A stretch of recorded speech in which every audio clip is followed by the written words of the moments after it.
Comics. Hey, welcome to Rockin Comics. I'm Zach. I'm Amy. And we've got a lot of books on the table. Yeah. We cover in the podcast at rockincomics.com. Today we're double dipping on the archives, and we're skipping Amy's Awesome. But that's okay. And we still have 2 Rockin Comics this week. We do. And I'll start because this was my pick. That's right. Avengers 24.1. Boom. That alone should tell you something. The Vision is a main part of it. I'm such a fan of the Vision. He recently came back in the Avengers thanks to Tony Stark.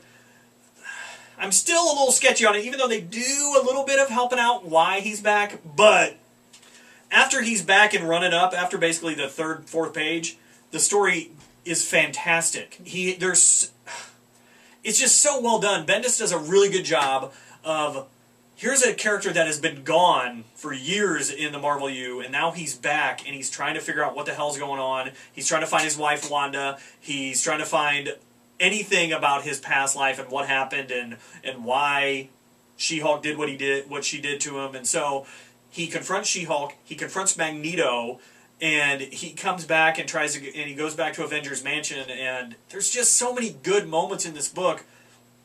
And then it gives you another level of tension with the leading up to Avengers vs. X-Men that honestly I didn't think was going to be in this book, and it was. So for me, boom, out of the park. That was a great book this week, Avengers 24.1, and it's a .1. Mm-hmm. Jump on. Get on it. Yep. Get on it. So mine is, of course, Teen Titans, number 7. Just, I feel a little bad, because I could have gone with that. I really could have gone with that. Yeah. But this just continues to be so good every single friggin' issue. And it's funny and clever, and just the characters are so good and written so well. You keep learning new things, and with so many characters in this book, yeah. To still be learning new things about pretty much each of them. Yeah. In each book, it's just done so well, especially for, you know, a team book to still kind of come together at this point. It's a hard thing to balance, and yeah. they do a really good job. Yeah. So we're still building our team, and it's rocking, and that's why it's the Rockin Comic. And one of the things, and we didn't point this out in the podcast, and I kind of forgot, but we learn a little bit more about what's happening with Kid Flash, and we see a new thing. They've said before that they're about to go on this journey to try to figure out and reveal to us his past, and we're starting it in this book. What? We're recording. Come here. Come here. What are you saying? I'll set it out. I didn't know. No, I'll edit it out. What's up? Bye. Are you leaving? Sorry. Okay, Yes. bye. I didn't see the on-air No, line, that's okay. and I just didn't even think I'll about just it. edit it Sorry. out. Now it's on. Okay, bye. Bye. Yeah. So Teen Titans was in my top 2 picks. Yeah. So either of those books really. yeah. And we had a couple honorable mentions. I think New Avengers, Mm-hmm. this week's New Avengers, and issue Ninja Turtles. Issue 2 of Infestation 2, Teenage Mutant Ninja Turtles. Very good. Good stuff. The archives today, it's I'm just going to get to it. From 1975, DC put out a 6-issue run of Beowulf, Dragon Slayer.